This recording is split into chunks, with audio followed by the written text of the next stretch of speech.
ronde ketiga kualifikasi Piala Dunia 2026. Skuad Garuda tak ciut nyali. Pelatih timnas Indonesia Shin Tae-yong tidak gentar menghadapi tim besar Asia pada ronde ketiga babak kualifikasi Piala Dunia. Sebab tim Garuda besutannya memiliki kekuatan fisik sama dengan peserta lain. Diketahui timnas Indonesia tergabung dalam grup berat di putaran ketiga kualifikasi Piala Dunia. Skuad Garuda akan melawan Jepang, Australia, dan Arab Saudi. Kendati begitu, timnas Indonesia juga tidak boleh sombong. Walau di timnas U23 sempat mengalahkan Australia, Shin Tae-yong tetap mengevaluasi performa anak asuhnya. Terbaru, timnas Indonesia mengalami kekalahan 0-4 atas Australia di babak 16 besar Piala Asia 2023. Diketahui pelatih Shin Tae-yong harus mulai bersiap-siap menghadapi ronde ketiga kualifikasi Piala Dunia. Timnas Indonesia yang tergabung di grup bersama raksasa Asia, Jepang, Australia, Arab Saudi, Bahrain, dan Cina. Timnas Indonesia akan memulai laga pada 6 September mendatang. Skuad Garuda akan bertandang ke markas Arab Saudi. Untuk menghadapi lawan-lawan berat ini, Shin Tae-yong tentunya perlu penambahan pemain diaspora yang punya grade A. Diharapkan penambahan pemain ini bisa terlaksana sebelum September mendatang.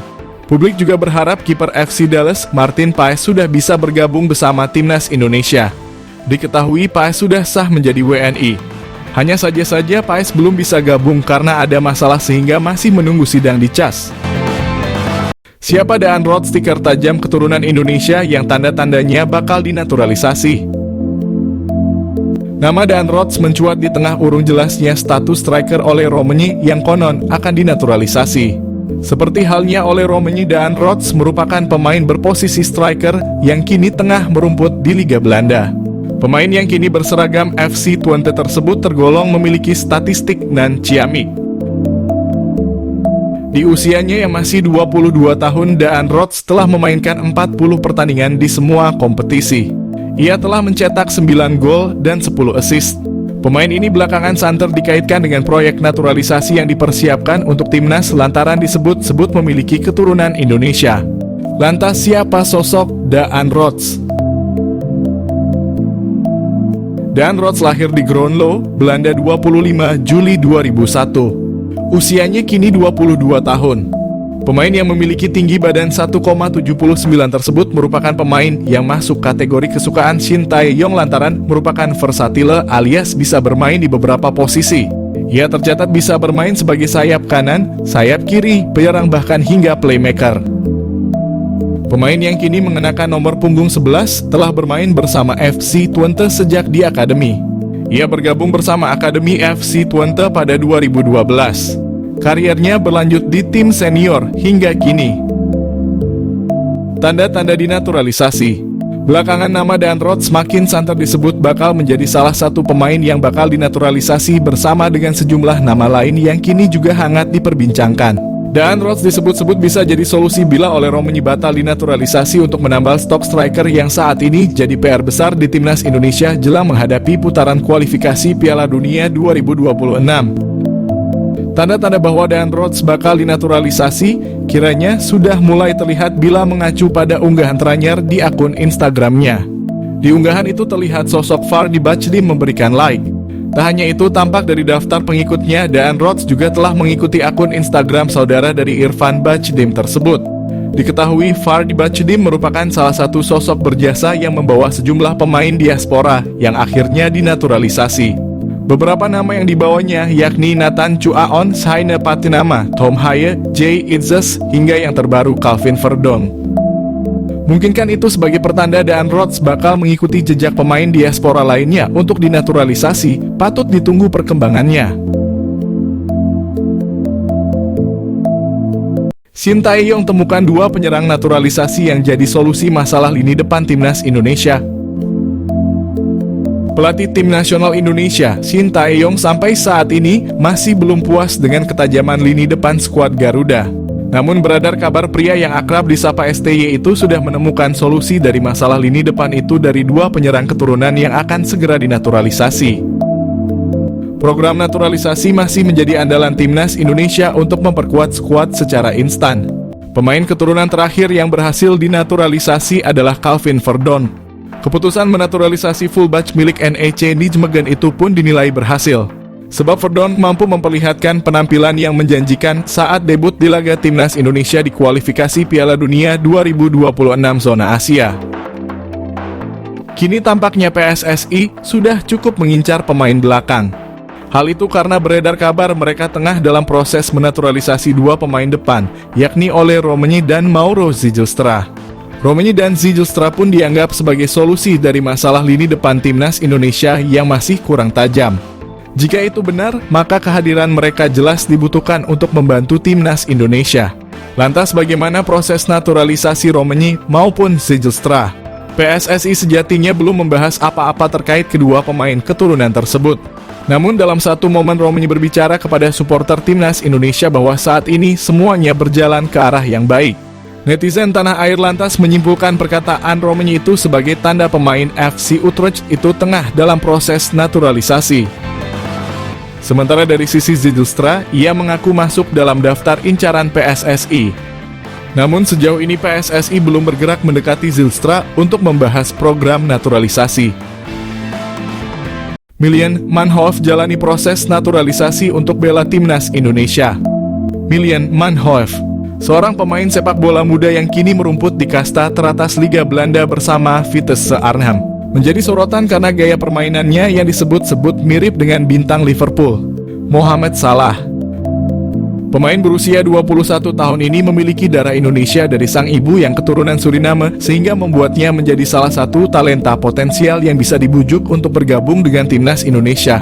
Miljan Manhoef, bintang keturunan Indonesia yang berpotensi jadi andalan timnas Indonesia. Lahir di Belanda, Miljan Manhoef telah menunjukkan bakat sepak bolanya sejak usia muda.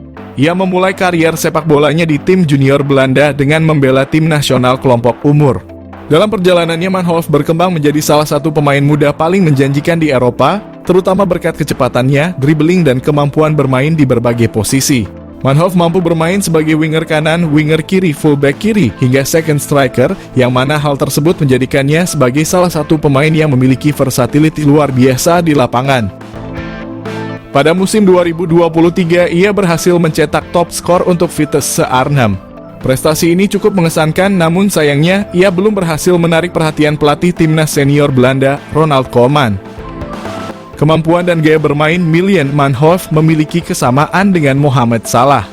Mereka menilai Manhoef memiliki kecepatan luar biasa, dribbling yang mumpuni, teknik kontrol bola yang baik, serta kelincahan yang luar biasa. Kekuatan utamanya terletak pada kaki kirinya, yang membuatnya mampu menguasai sisi kiri lapangan dengan baik. Mirip dengan gaya permainan Mohamed Salah yang sering kali melakukan penetrasi dari sayap kanan ke tengah. Pujian dari FF Challenge Scout ini bukan tanpa alasan. Manhoef telah membuktikan diri sebagai pemain yang dapat diandalkan dalam berbagai situasi di lapangan. Dengan kemampuan untuk bermain di berbagai posisi, ia memberikan fleksibilitas taktik yang dapat menguntungkan tim manapun yang ia bela. Dengan darah Indonesia yang mengalir dalam dirinya, Miljan Manhoef bisa menjadi aset berharga bagi timnas Indonesia jika ia bersedia bergabung dan menjadi warga negara Indonesia. Potensinya untuk memperkuat lini serang timnas Garuda tidak bisa dianggap remeh. Apalagi timnas Indonesia saat ini terlihat masih memiliki kekurangan di sektor penyerangan. Manhoef bisa menjadi solusi untuk memperbaiki kelemahan tersebut. Kemampuan bermain di banyak posisi memungkinkan pelatih untuk memaksimalkan strategi permainan, terutama dalam skenario menyerang yang membutuhkan kecepatan dan kelincahan. Melihat potensi yang dimiliki oleh Miljan Manhoef, PSSI bisa mulai mendekati pemain ini untuk membujuknya bergabung dengan timnas Indonesia. Proses naturalisasi untuk pemain keturunan yang berbakat seperti Manhoef telah menjadi salah satu strategi PSSI dalam memperkuat skuad Garuda. Jika berhasil, kehadiran Manhoef di timnas Indonesia bisa menjadi senjata mematikan dalam kompetisi internasional. Ia tidak hanya dapat menambah daya serang, tetapi juga mampu membawa pengalaman bermain di Liga Eropa yang kompetitif, yang tentunya akan meningkatkan kualitas permainan tim secara keseluruhan. Miljan Manhoef adalah contoh sempurna dari talenta muda berbakat yang memiliki potensi besar untuk menjadi bintang di kancah sepak bola internasional. Dengan gaya permainan yang mirip dengan Mohamed Salah, ia memiliki semua kualitas yang dibutuhkan untuk menjadi salah satu pemain kunci dalam tim manapun. Jika PSSI berhasil menggoda Manhoef untuk bergabung dengan Timnas Indonesia, ini bisa menjadi langkah besar dalam memperkuat skuad Garuda dan membawa sepak bola Indonesia ke level yang lebih tinggi. Timnas Indonesia lolos fase 3 kualifikasi Piala Dunia, naturalisasi jadi strategi penting. Ragam komentar mengiringi keberhasilan Timnas Indonesia melaju ke babak ketiga kualifikasi Piala Dunia. Ragam komentar pun tak lepas membahas kunci sukses dari Garuda melaju jauh di babak kualifikasi Piala Dunia, mengingat pencapaian tersebut adalah kali pertamanya. Sebelumnya Timnas Indonesia selalu kandas di babak penyisihan grup dan tentunya kalah bersaing dari dua tim Asia Tenggara seperti Thailand dan Vietnam. Namun itu dulu, kini Indonesia menjadi kekuatan baru sepak bola Asia Tenggara setelah sukses menjadi runner-up grup F. Pada laga terakhir grup F putaran kedua kualifikasi Piala Dunia, Timnas Indonesia sukses menumbangkan Filipina dengan skor 2-0 di Stadion Utama Gelora Bung Karno. Bertanding di depan puluhan ribu penonton, 2 gol tercipta dari aksi Tom Haye dan Rizky Ridho. Selain permainan ciamik dan pantang menyerah anak asuh Shin Tae-yong, keberhasilan Timnas Indonesia mengalahkan Filipina adalah strategi naturalisasi pemain diaspora untuk memperkuat Timnas Indonesia jadi strategi penting dalam pencapaian sejarah sepak bola Indonesia. Para pemain berdarah Indonesia sukses menjawab kepercayaan masyarakat Indonesia dengan kerja keras sepanjang pertandingan. Mereka pun kini menjadi bagian sejarah sepak bola Indonesia. Karena selain lolos fase 3 kualifikasi Piala Dunia zona Asia, Timnas Indonesia pun dipastikan lolos Piala Asia yang akan dilaksanakan di Arab Saudi pada Januari 2027 mendatang. Kejutan Timnas Indonesia diperkuat pemain baru di putaran ketiga kualifikasi Piala Dunia. Timnas Indonesia akan diperkuat wajah baru di putaran ketiga kualifikasi Piala Dunia. Hal itu disampaikan Kapten Asnawi Mangkualam usai timnya memastikan diri menang atas Filipina. Sebagaimana diketahui, skuad Garuda lolos ke putaran ketiga setelah menjadi runner-up grup F. Tim itu mendampingi Irak yang menjadi juara grup. Asnawi mengatakan Timnas Indonesia akan dihadapan ujian berat dalam fase ketiga ajang tersebut. Namun dia pastikan timnya tidak akan gentar dan malah bakal bertambah kuat. Asnawi mengungkapkan harus optimistis karena kami banyak pemain-pemain yang akan datang nantinya akan saling berganti. Selain itu, Asnawi mengatakan segala kemungkinan dalam sepak bola memang bisa terjadi. Jadi dia pastikan Timnas Indonesia masih punya mimpi tampil dalam pesta sepak bola dunia itu. Asnawi mengatakan Timnas Indonesia akan bersiap kembali beberapa bulan ke depan. Sebab para pemain akan lebih dahulu kembali ke klub masing-masing untuk mengarungi kompetisi.